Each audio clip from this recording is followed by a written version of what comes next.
Hello students, welcome back to Sapphire Blue Chem Spark. Let us start our today's session. The chapter Chemical Bonding, class 11. Previous session la VSEPR theory பத்தி discuss பண்ணோம். இன்னைக்கு செஷன்ல நாம valence bond theory பத்தி discuss பண்ண போறோம். Okay.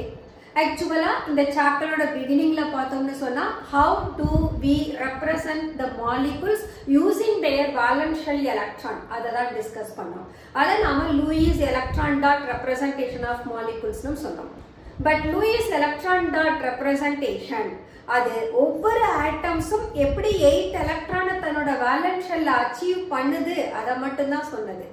But இது என்ன சொல்லலைன்னா அதனுடைய ஷேப்ஸ் பத்தியும் சொல்லல, geometry of the molecules பத்தி டிஸ்கஸ் பண்ணல.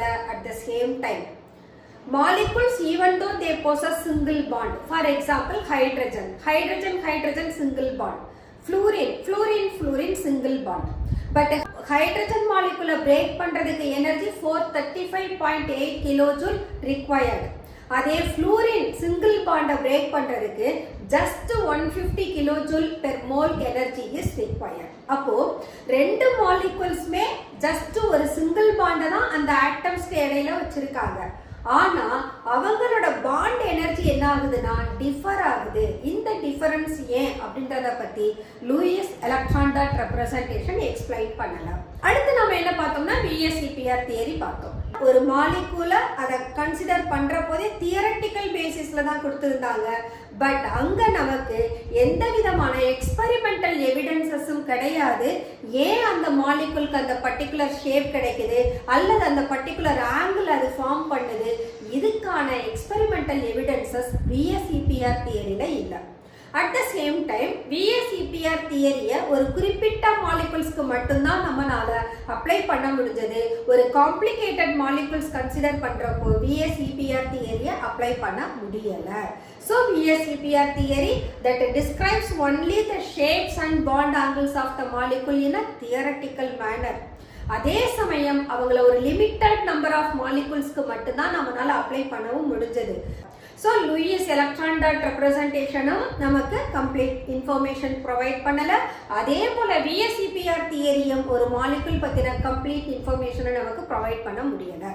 ஸோ இந்த Lewis electron dot representation and VSEPR தியரியில இருக்கக்கூடிய ஷார்ட் கம்மிங்ஸை குறைபாடுகளை நிவர்த்தி செய்யற மாதிரி we have two more theories. அதுல ஒரு தியரி என்னன்னா வேலன்ஸ் பாண்ட் தியரி, இன்னொரு theory molecular orbital theory. So VB theory and molecular orbital theory, இந்த ரெண்டு தியரிலையுமே நாம குவாண்டம் மெக்கானிக்கோட பிரின்சிபல்ஸை தான் இன்ட்ரடியூஸ் பண்றோம். அதனால ஒரு மாலிகுல்ஸோட ஷேப்பும் அதுல எப்படி ஆர்பிட்டல்ஸ் ஓவர்லாப் ஆறாங்க அதையும் அண்ட் தென் அதோட பாண்ட் பாராமீட்டர்ஸ் பத்தின கம்ப்ளீட் இன்ஃபர்மேஷனையும் VB தியரியும் MO தியரியும் கொடுக்கும். VB தியரியில வரக்கூடிய ஷார்ட் கம்மிங்ஸ் MO தியரி சால்வ் பண்ணிடும். So இப்போ நாம ஃபர்ஸ்ட் VB தியரி பார்க்கலாம். ஓகே, இந்த VB தியரியை ஃபர்ஸ்ட் ப்ரொபோஸ் பண்ணவங்க யாருன்னா ஹைட்லர் அண்ட் லண்டன் இன் 1927. இதுக்கு அப்புறமா பாலின்ஸ் அண்ட் தேர் ஃப்ரெண்ட்ஸ் அவங்க எல்லாரும் சேர்ந்து இந்த தியரியை மாடிஃபை பண்ணாங்க. ஆக்சுவலா இந்த தியரி எதை எக்ஸ்பிளைன் பண்ணும் அப்படின்னா ஒரு மாலிகுல் எப்படி ஸ்டேபிளா இருக்கு அப்படின்றத தான் எக்ஸ்பிளைன் பண்ணுது. ஒரு மாலிகுல் ஸ்டேபிளா இருக்கணும்னா நாம என்ன சொல்லுவோம், அதோட வேலன்ஸ் ஷெல் எலக்ட்ரான்ஸ் கம்ப்ளீட் ஆகணும். ஆக்டெட் தியரி படி 8 எலக்ட்ரானை வாங்கியிருக்கணும், அப்படின்னா தான் அந்த மாலிகுல் ஸ்டேபிள் அப்படின்னு சொல்றோம். ஸோ இந்த VB தியரியை எக்ஸ்பிளைன் பண்றதுக்கு we need to know atomic ஆர்பிட்டல்னா என்னன்னு தெரியலாம். ஸோ அட்டாமிக் ஆர்பிட்டலை நாம AO அப்படின்னு சொல்லலாம், அல்லது we can represent as AOs இப்படியும் சொல்லலாம். ஸோ ஒரு ஆட்டம்ல இன்வால்வ் ஆகக்கூடிய அட்டாமிக் ஆர்பிட்டல் பத்தின நாலேஜ் இருக்கணும். தென் அந்த ஆட்டம்ஸோட எலக்ட்ரானிக் கான்ஃபிகரேஷன் பத்தியும் நமக்கு தெரிஞ்சிருக்கணும். தென் இந்த அட்டாமிக் ஆர்பிட்டலோட ஓவர்லாப்பிங்கும் நமக்கு தெரியணும். ஓவர்லாப் ஆஃப் அட்டாமிக் ஆர்பிட்டல் பத்தின நாலேஜும் இருக்கணும். So we have and then hybridization of atomic orbital பத்தி தெரிஞ்சிருக்கணும். So the next one we have hybridization of atomic orbital and then the principles of variation and superposition. So இந்த criteria-வை base பண்ணி தான் we can explain about how a molecule is formed by the sharing of electron. அப்ப இந்த theory நமக்கு ஒரு covalent bond எப்படி form ஆகுது அத பத்தி தான் எக்ஸ்பிளைன் பண்ண போகுது. Okay, let us take a molecule. ஹைட்ரஜனை எடுத்துப்போம். So hydrogen molecule actually we have H2. இந்த H2ல we have two hydrogen atom. So இந்த ரெண்டு hydrogen atom-ஐயும் distinguish பண்றதுக்காக ஒரு ஆட்டமை A ன்னு எடுத்துப்போம், இன்னொரு ஆட்டமை B ன்னு எடுத்துப்போம். ஓகே, இந்த ஏன்ற ஹைட்ரஜன் ஆட்டமோட நியூக்ளியஸ Na ன்னு எடுத்துப்போம், Bன்ற ஹைட்ரஜன் ஆட்டமோட நியூக்ளியஸ Nb ன்னு எடுத்துப்போம். தென் ஹைட்ரஜன்ல ஒரே ஒரு எலக்ட்ரான் பிரசன்ட் ஆகி இருக்கும். அந்த ஒரு எலக்ட்ரான் எங்க இருக்கும்னா 1s ஆர்பிட்டல்ல இருக்கும். அப்ப ஹைட்ரஜன் A ன்னு ரெப்ரசன்ட் பண்ண ஹைட்ரஜனோட எலக்ட்ரானை Ea ன்னு எடுத்துக்கலாம். அதே போல B ன்னு ரெப்ரசன்ட் பண்ண ஹைட்ரஜனோட எலக்ட்ரானை B ன்னு Ep ன்னு எடுத்துக்கலாம். அப்போ நாம எடுத்துக்கக்கூடிய ஹைட்ரஜன் ஆட்டம்ஸ் two different ஆட்டமா கன்சிடர் பண்றதனால we are taking them as A and B. அப்போ ஒரு ஆட்டம்ன்றது that is composed of nucleus and the electron. So A என்ற ஹைட்ரஜன் ஆட்டமோட நியூக்ளியஸை Na னும் அதோட எலக்ட்ரானை Ea னும் எடுத்துக்கிறோம். தென் B ன்னு டெசிக்னேட் பண்ணியிருக்கிற ஹைட்ரஜனோட நியூக்ளியஸை Np னும் அதோட எலக்ட்ரானை Eb னும் எடுத்துக்கிறோம். ஓகே, so இப்போ நான் ஹைட்ரஜனை நான் ரெப்ரசன்ட் பண்றேன் அப்படின்னா I can represent this is the nucleus in which the one electron is present. அப்ப இந்த நியூக்ளியஸ் என்ன பண்ணும்? எலக்ட்ரானை அட்ராக்ட் பண்ணும். அப்போ ஒரு ஹைட்ரஜன் ஆட்டம் Ha இருக்கக்கூடிய ஹைட்ரஜன் ஆட்டம்ல இந்த எலக்ட்ரானை அதோட நியூக்ளியஸ் அட்ராக்ட் பண்ணும். அப்ப அங்க ஒரு அட்ராக்டிவ் ஃபோர்சஸ் இருக்கு. அடுத்தது இந்த Hb நான் எடுக்கிற போது அங்கேயும் அதனுடைய நியூக்ளியஸ் அதோட எலக்ட்ரானை அட்ராக்ட் பண்ணும். அப்ப ரெண்டு விதமான அட்ராக்ஷன் இருக்கு. இப்போ இந்த ரெண்டு ஹைட்ரஜன் ஆட்டமும் நாம என்ன பண்றோம்னா ஒரு infinite distanceல இருந்து we are bringing them to closer position. அப்ப அங்க இருந்து அந்த ஆட்டம்ஸ் பக்கத்துல வர வர வர என்ன ஆகும்னா இந்த B ன்னு டெசிக்னேட் பண்ண ஹைட்ரஜனோட நியூக்ளியஸ் A ன்னு டெசிக்னேட் பண்ண ஹைட்ரஜனோட நியூக்ளியஸோட ரிப்பல் பண்ணும். ஏன் அவங்களுக்கு இடையில ரிப்பல்ஷன் வருது?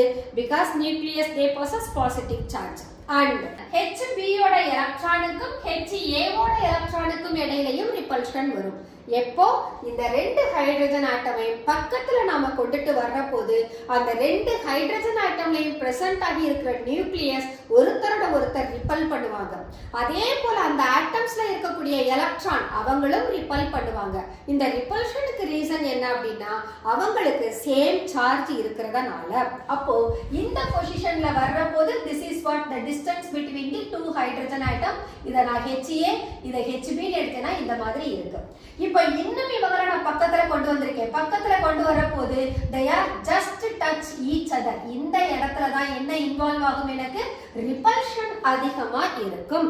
எதனால ரிப்பல்ஷன் அதிகமா இருக்கு? இந்த Ha ஓட நியூக்ளியஸும் Hb ஓட நியூக்ளியஸும் ரெண்டு பேருக்கும் சிமிலர் சார்ஜ், அதனால ரிப்பல்ஷன் மேக்ஸிமம்.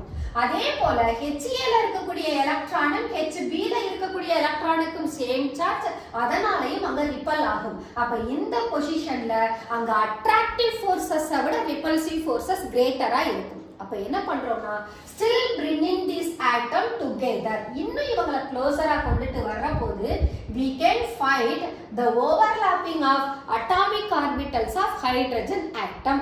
இதை ஏன் நான் ஸ்பெரிக்கல்ல கொடுத்திருக்கேன்னா I know the shape of the s orbital is spherical. at the same time எந்த ஒரு ஆட்டம் எந்த ஒரு மாலிகுலையும் represent பண்ணனும்னாலும் we have to take it as in a spherical manner. அதனால தான் நாம ஒரு ஸ்பியரா கொடுத்திருக்கோம். அப்ப நான் இங்க கொடுத்திருக்கக்கூடிய ரெண்டு ஆட்டம்ஸும் ஓவர்லாப் ஆக்கிட்டாங்க. ஓவர்லாப் ஆற போது இப்படி இருக்காங்க. அப்ப இவங்களுக்கு இடையில தான் யார் இருக்கா? எனக்கு எலக்ட்ரான் பிரசன்ட் ஆகி இருக்கு. அப்போ இந்த ஃபர்ஸ்ட் ஆட்டமோட Na செகண்ட் ஆட்டமோட Nb இவங்களுக்கு இடையில இருக்கக்கூடிய ரிப்பல்ஷனை விட என்ன நடக்குதுன்னா so the first atom ஓட நியூக்ளியஸ் செகண்ட் ஆட்டமோட எலக்ட்ரானை அட்ராக்ட் பண்ணுது. அதே போல செகண்ட் ஆட்டம் B ன்னு கொடுத்திருக்கிற ஹைட்ரஜனோட நியூக்ளியஸ் அந்த ஃபர்ஸ்ட் ஆட்டமோட எலக்ட்ரானை அட்ராக்ட் பண்ணுது. அப்ப இந்த கண்டிஷன்ல நமக்கு அட்ராக்டிவ் ஃபோர்சஸ் என்னவா இருக்கு? கிரேட்டர் than ரிப்பல்சிவ் ஃபோர்சஸா மாறுது. அப்ப இந்த ரெண்டு ஒன்னோட ஒன்னு ஓவர்லாப் ஆகி அட்ராக்டிவ் ஃபோர்சஸ் கிரேட்டரா மாறுற போது அங்க இருந்து large amount of energy release ஆகும். எப்போ எனர்ஜி அதிகமா ரிலீஸ் ஆகுதோ அங்க ஓவர்லாப்பிங் ஆஃப் ஆர்பிட்டல் மேக்ஸிமம்னு கன்சிடர் பண்ணுவோம். அப்போ ஓவர்லாப்பிங் ஆஃப் ஆர்பிட்டல் மேக்ஸிமமா இருந்ததுன்னா அங்க ஃபார்ம் ஆகக்கூடிய பாண்ட் எப்படி இருக்கும்? நமக்கு ஸ்ட்ராங்கர் பாண்டா இருக்கும்.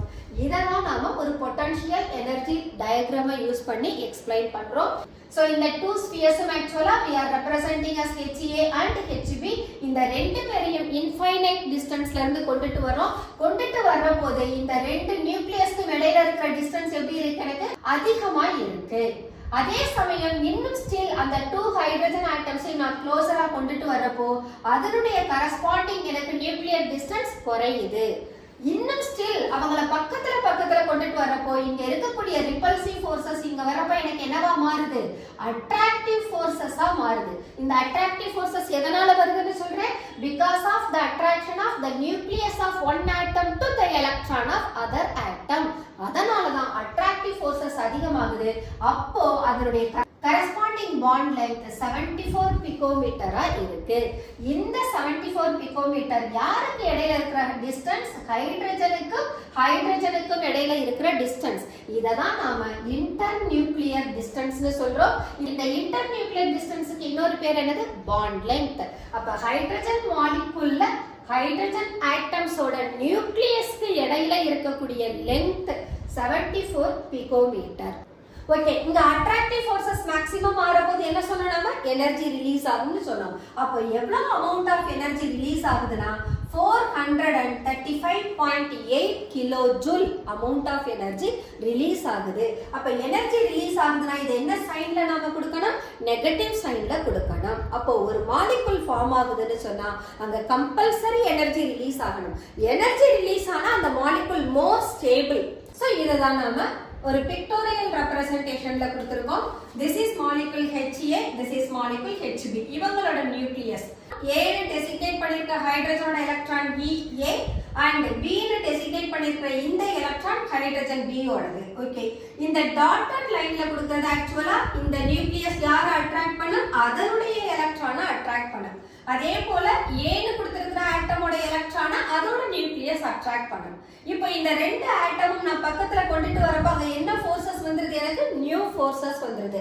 அந்த நியூ அட்ராக்டிவ் ஃபோர்சஸ் என்னவா மாறுது? the nucleus of B that attracts the electron of A. At the same time nucleus of A அது என்ன பண்ணும்? HB ஓட எலக்ட்ரானை அட்ராக்ட் பண்ணும். அப்ப இந்த சாலிட் லைன்ல கொடுக்கக்கூடிய ஃபோர்சஸ் நியூ ஃபோர்சஸ், அதே டாட்டட் லைன்ல கொடுக்கக்கூடிய ஃபோர்சஸ் ஓல்ட் ஃபோர்சஸ். அப்ப இங்க ஹைட்ரஜன் மாலிகுல் ஃபார்ம் பண்ண பின்னால இந்த நியூ ஃபோர்சஸோட ஸ்ட்ரெngth அதிகமா இருக்கும். யாரோட கம்பேர் பண்றப்போ? ஓல்ட் ஃபோர்சஸோட கம்பேர் பண்றப்போ. அப்ப இங்க நமக்கு அட்ராக்டிவ் ஃபோர்சஸ் பத்தி இந்த டயகிராம் எக்ஸ்பிளைன் பண்ணுது. So it describes about the attractive forces among the oppositely charged nucleus and the electron. அதே இங்க பாத்தீங்கன்னா this diagram it describes about the repulsive forces. Repulsive forces என்ன பண்ணும்? ரெண்டு நியூக்ளியஸ்க்கும் சேம் சார்ஜ். அப்ப அவங்க ரெண்டு பேரும் ரிப்பல் ஆகுறாங்க. அதனால தான் அவுட்வர்ட் ஆரோ கொடுத்திருக்கோம். அதே போல ரெண்டு ஆட்டமோட எலக்ட்ரானும் சிமிலர் சார்ஜ். அதனால அவங்க ரிப்பல் ஆகுறாங்க. சோ அதனுடைய ஃபோர்சஸையும் நாம அவுட்வர்ட்ல கொடுத்திருக்கோம். அதே அட்ராக்டிவ் ஃபோர்சஸ் என்ன பண்ணிருக்கோம்? இன்வர்ட்ல கொடுத்திருக்கோம். அப்போ ஒரு மாலிகுல் ஃபார்ம் ஆகுற போது ஒரு பர்టిక్యులர் இன்டர்நியூக்ளியர் டிஸ்டன்ஸ்ல தான் அதனுடைய ஓவர்லாப்பிங் மேக்ஸிமமா இருக்கும். அந்த மொமெண்ட்ல large amount of energy release ஆகும். where the molecule is said to be stable. இத பத்தி எக்ஸ்பிளைன் பண்றதுதான் VB தியரி. அப்ப இந்த அட்ராக்டிவ் ஃபோர்சஸ் நாம கொடுத்திருக்கோம். we have two types of attractive forces as well as two types of repulsive forces. okay, இதனுடைய features of VB theory என்ன அப்படினா the first point நமக்கு ஆர்பிட்டல் ஓவர்லாப்பிங்ல இன்வால்வ் ஆகக்கூடிய ஆர்பிட்டல்ல ஒரே ஒரு எலக்ட்ரான் இருக்கணும். That is called half filled orbital. So இங்க நம்ம ஹைட்ரஜன் ஆட்டம் எடுத்துக்கிறோம். ஹைட்ரஜன் ஆட்டமோட ஆர்பிட்டல்ல ஒரே ஒரு எலக்ட்ரான் தான் இருக்கும். அத நம்ம 1s1 னு சொன்னோம். அப்ப இந்த 1s1ன்றது ஆக்சுவலா ஒரு ஹாஃப் ஃபில்ட் ஆர்பிட்டல். அப்ப ஹைட்ரஜன் மாலிகுல்ல ரெண்டு ஹைட்ரஜன் ஆட்டம்க்குமே ஹாஃப் ஃபில்ட் ஆர்பிட்டல் இருக்கு. அப்ப அந்த two ஆட்டம்ஸும் ஓவர்லாப் ஆறபோது we are getting a covalent bond between the hydrogen atoms. okay, அடுத்தது இந்த ரிசல்டன்ட் ஓவர்லாப்பிங் ஆர்பிட்டல் எப்படி இருக்கும்னா அதனுடைய ஆர்பிட்டல் ஓவரால் ஆர்பிட்டல் இப்ப ஃபார் எக்ஸாம்பிள் சோ இந்த எலக்ட்ரான் எனக்கு பிஃபோர் ஓவர்லாப்பிங் இப்ப ஆஃப்டர் ஓவர்லாப்பிங் என்ன ஆகும் ரெண்டு எலக்ட்ரானும் ஒரே ஆர்பிட்டல்ல வந்துருவாங்க அப்ப அவங்களுக்கு ஸ்பின் எப்படி இருக்கும் ஆப்போசிட் ஸ்பின்னா இருக்கும் ஆப்போசிட் ஸ்பின்னா ஒருத்தர் கிளாக் வைஸ்ல ரொட்டேட் ஆவாங்க இன்னொருத்தர் ஆன்டி கிளாக் வைஸ்ல ரொட்டேட் ஆவாங்க அப்ப after the overlapping of atomic orbital the resulting electron occupying the atomic orbital that has opposite spin. Next point பார்த்தோம்னா இதனுடைய strength of the covalent bond யாரை depend பண்ணி இருக்கும்னா extent of overlapping டிபெண்ட் பண்ணும் so the maximum overlapping இருந்ததுன்னு சொன்னா அங்க bond strength ரொம்ப ரொம்ப ஸ்ட்ராங்கா இருக்கும் அப்ப overlapping greater-ஆ இருந்ததுனா amount of energy released அது larger-ஆ இருக்கும் அதனால நமக்கு கிடைக்கக்கூடிய resultant bond stronger-ஆ இருக்கும் this is what it depends on the overlap of atomic orbital அப்ப extent of overlapping greater-ஆ இருந்ததுனா energy release ஆகிறது larger-ஆ இருக்கும் அதனால bond நமக்கு stronger-ஆ இருக்கும் the next one ஒவ்வொரு atomic orbital-க்கு ஒரு specific direction உண்டு specific direction நாம எப்படி சொல்லுவோம் for example p orbital எடுத்துக்கிட்டோம்னா we can say px orbital py orbital pz orbital அப்ப px அப்படின்றது இந்த ஆர்பிட்டல் x axis-ல இருக்கு py that orbital that lies along y axis அதே pz ன்றது அந்த orbital that lies along z axis இதே போல df அவங்களுக்கும் ஒரு பர்టిక్యులர் ஓரியன்டேஷன்ல ஒரு பர்టిక్యులர் டைரக்ஷன்ல தான் அந்த ஆர்பிட்டல் பிரசன்ட் ஆகும் பட் s ஆர்பிட்டலுக்கு எந்த மாதிரியான டிஃபரண்ட் டைரக்ஷன் கிடையாது ஏனா s ஆர்பிட்டலோட ஷேப்பை நாம என்னன்னு சொல்லியிருக்கோம் ஸ்பெரிக்கல்னு சொல்லியிருக்கோம் அப்ப இந்த distribution of electron at all points நமக்கு எப்படி இருக்கும் ஈவனாவும் இருக்கும் மேக்ஸிமமாவும் இருக்கும் அதே சமயம் p orbital d orbital f orbital அவங்கள எடுத்தோம்னா தான் அங்க அவங்களுக்கு ஒரு ஸ்பெசிபிக் டைரக்ஷன்ல தான் அட்டாமிக் ஆர்பிட்டல் ஓரியன்ட் ஆகும் So ஒரு specific directionல atomic orbital orient ஆறதுனால orbital overlap takes place in the direction that maximizes the overlapping. எந்த directionல அவங்க overlapping ஆனா அதனுடைய extent of overlapping maximum-ஆ இருக்குமோ அந்த directionல தான் அவங்க overlap ஆவாங்க. So these are the important points of BB theory. The next one, overlapping of atomic orbitals. So நமக்கு எலக்ட்ரான் அட்டாமிக் ஆர்பிட்டல்ல தான் பிரசன்ட் ஆகி இருக்கும் அந்த atomic orbital s orbital p orbital d orbital f orbital நாம இந்த சாப்டர்ல s orbital p ஆர்பிட்டலுக்கு இடையில நடக்கக்கூடிய ஓவர்லாப்பிங்னால வர்ற காம்பவுண்ட்ஸை மட்டும் தான் நாம டிஸ்கஸ் பண்ண போறோம் d ஆர்பிட்டல் ஓவர்லாப்பிங் இதுல டிஸ்கஸ் பண்ண மாட்டோம் ஏன்னு கேட்டா d ஆர்பிட்டலோட ஷேப் கொஞ்சம் டிஃப்யூஸ்டு ஷேப்பா இருக்கும் அங்க 4 லோப் வேற பிரசன்ட் ஆகி இருக்கும் சோ இந்த சாப்டர்ல நாம s orbital and p orbital அவங்களுக்கு இடையில நடக்கக்கூடிய ஓவர்லாப்பிங் பத்தி மட்டும் தான் டிஸ்கஸ் பண்ண போறோம் சோ இங்க என்ன மாதிரியான ஓவர்லாப்பிங் ஆஃப் அட்டாமிக் ஆர்பிட்டல் இருக்கலாம் அப்படினா there are 3 overlapping of atomic orbital. One is positive overlapping, the other one is negative overlapping and zero overlapping. So positive overlapping na enna? For example, நாம s orbital எடுத்தோம்னா அதோட shape spherically symmetrical அப்ப எந்த axis வழியா அவங்கள நாம பார்த்தாலும் எலக்ட்ரானோட density the probability of finding electron எப்படி இருக்கும் மேக்ஸிமமா இருக்கும் அதே நாம p ஆர்பிட்டல் எடுத்தோம்னு சொன்னா p ஆர்பிட்டல்ல we have 3 different orientation px orbital py orbital and pz orbital அப்ப இந்த 3p ஆர்பிட்டல்ஸும் அந்த கார்ட்டீசியன் ஆக்சிஸ் வழியா போறபோது 3 different directionல ஓரியன்ட் ஆவாங்க அப்போ அதனுடைய ஓரியன்டேஷனை பொறுத்து நமக்கு ஆக்சிஸ்ல பார்த்தோம்னா பாசிட்டிவ் அண்ட் நெகட்டிவ் எண்ட் இருக்கும் அப்ப பாசிட்டிவ்ல இருக்கக்கூடிய லோப் பாசிட்டிவ்ல சொல்லுவோம் நெகட்டிவ்ல இருக்கக்கூடிய லோப நெகட்டிவ் எண்ட்னு சொல்லுவோம் அப்ப ரெண்டு பாசிட்டிவ் லோப் ஓவர்லாப் ஆனாங்கன்னா அது பாசிட்டிவ் ஓவர்லாப்பிங் ஒரு பாசிட்டிவ் லோபும் ஒரு நெகட்டிவ் லோபும் ஓவர்லாப் ஆனாங்கன்னா அதை நெகட்டிவ் ஓவர்லாப்பிங்னு சொல்றோம் at the same time two different directionல இருக்கக்கூடிய ஆர்பிட்டல்ஸ் ஓவர்லாப் ஆனாங்கன்னா அதை நாம ஜீரோ ஓவர்லாப்பிங்னு சொல்றோம் சோ இப்போ ஒவ்வொன்றா பார்க்கலாம் we have positive overlapping இந்த பாசிட்டிவ் ஓவர்லாப்பிங்ல ஃபர்ஸ்ட் ஒன் பார்த்தோம்னா pz orbital that overlaps with the pz orbital, we may find the positive lobes of both the pz orbital gets overlapped. So நம்ம இப்போ ஒரு Cartesian axis போடுறோம்னா we can make it like this. அதுல இந்த axis z axis, this is x axis and this is what y axis. அப்போ ஒரு orbital p orbital அது z axis வழியா போனதுனா then the orbital is said to be pz orbital. அப்ப இந்த pz orbital internuclear axis ஓட along the directionல போறதனால here pz orbital that overlaps with another pz orbital where both positive ends are overlapping. அதனால it is said to be a positive overlapping. Similarly, ஒரு pz orbital s orbital கூடவும் overlap ஆகலாம். s orbital சொல்லியாச்சு spherically symmetrical. அப்ப இங்க எல்லா இடமுமே நாம அத பாசிட்டிவா மட்டும் தான் பார்ப்போம். அப்ப pz orbitalோட positive lobe s orbitalோட overlap ஆனா we are getting once again positive overlapping.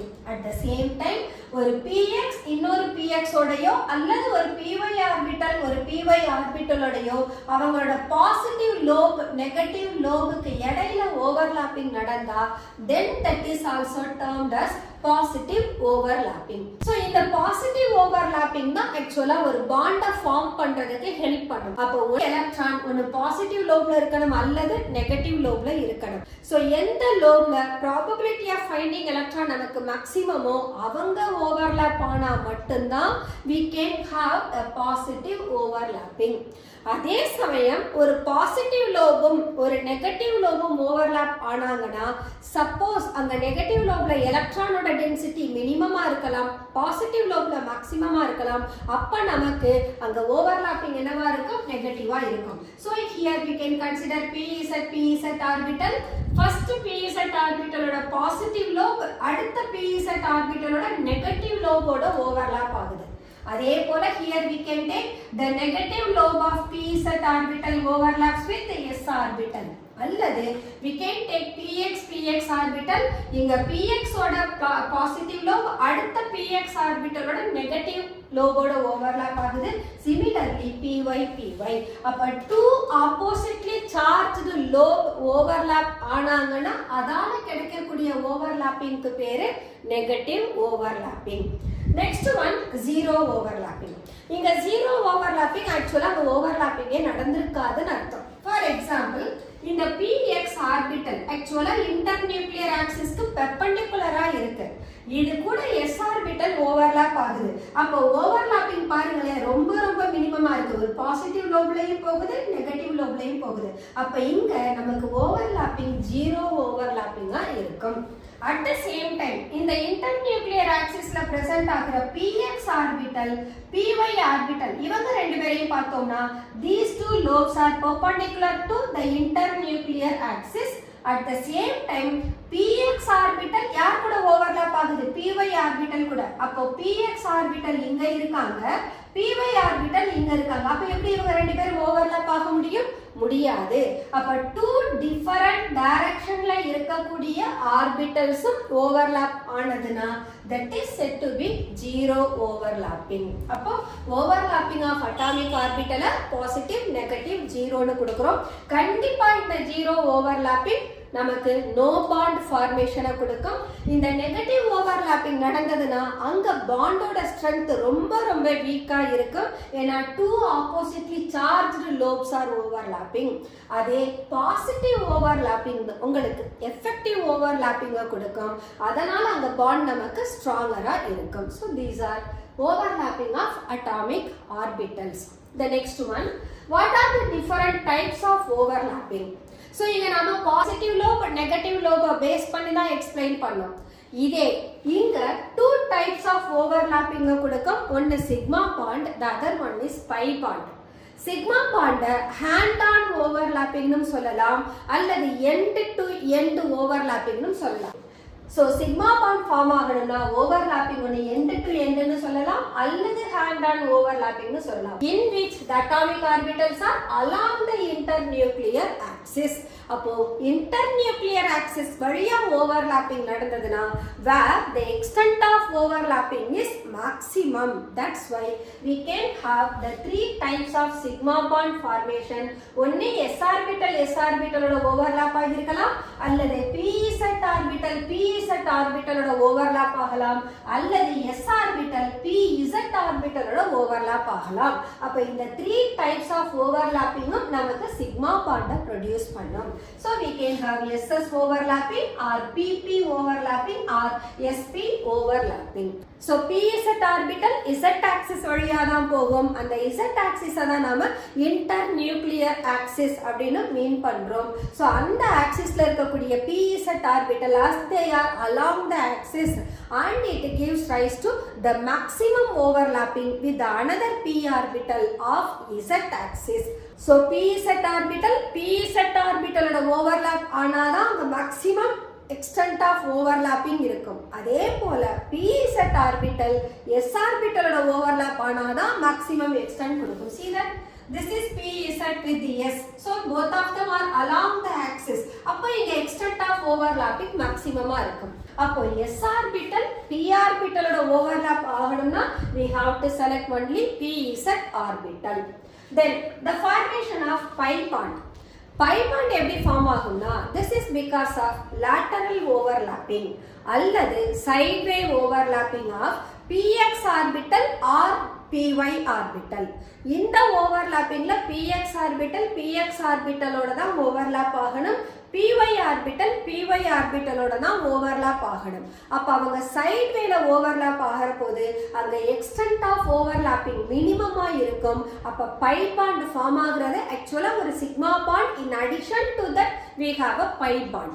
அப்ப additional-ஆ ஒரு multiple bond ஃபார்ம் ஆகுற இடத்துல எல்லாம் we can find அங்க ஒரே ஒரு sigma bond இருக்கும். rest of the bond எல்லாருமே pi bond-ஆ தான் இருப்பாங்க. அப்ப compulsory ஒரு molecule ஃபார்ம் ஆகுற போது there will be the formation of sigma bond. After the formation of sigma bond தான் நமக்கு என்ன கிடைக்கும்? ஒரு pi bond ஃபார்ம் ஆகலாம் அல்லது ரெண்டு pi bond ஃபார்ம் ஆகலாம். அத தான் நாம மல்டிபிள் bond னு சொல்றோம். அதாவது டபுள் கோவேலன்ட் bond அல்லது ட்ரிபிள் கோவேலன்ட் bond னு சொல்றோம். பட் இந்த sidewayல overlapping of atomic orbital நடந்ததுனா those orbitals which are perpendicular to internuclear axis ஆ இருக்கும். See that this is we can take px orbital, this is also px orbital. அப்ப internuclear axis க்கு px orbital as well as py orbital are perpendicular. அப்ப இவங்க ரெண்டு பேரும் overlap ஆனதுனா the extent of overlapping is minimum. அப்ப pi bond internuclear axis க்கு above and below நமக்கு present ஆகி இருக்கும். Okay, these are the two different types of overlapping. One is sigma bond, the other one is pi bond.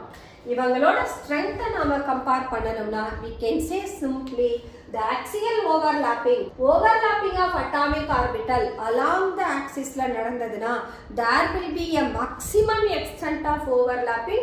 அப்போ overlapping ஓட extent அதிகமா இருந்ததுனா bond strong-ஆ இருக்கும். So always sigma bonds are stronger than pi bond. pi bond minimum extent of overlapping தான் இருக்கு. அதனால தான் pi bond நாம என்ன சொல்றோம்? weaker னு சொல்றோம். அப்ப ஒரு bond-ஓட strength யார டிபெண்ட் பண்ணி இருக்கும்? the extent of overlapping of atomic orbital depend பண்ணி இருக்கும். So we can say axial overlapping it gives maximum extent of overlapping and hence stronger the bond. அதே pi bond எடுத்தோம்னா it is due to the sideway overlapping and the extent of overlapping smaller ஆ இருக்கும். So the bond will be weaker. That's all the types of overlapping. So இந்த theory இன்னும் நாம extend பண்றதுக்கு we have to learn about hybridization. Hybridization next sessionல பார்க்கலாம். Okay students, let us close our today's session and we will continue the same chapter in our following sessions. Until then, bye.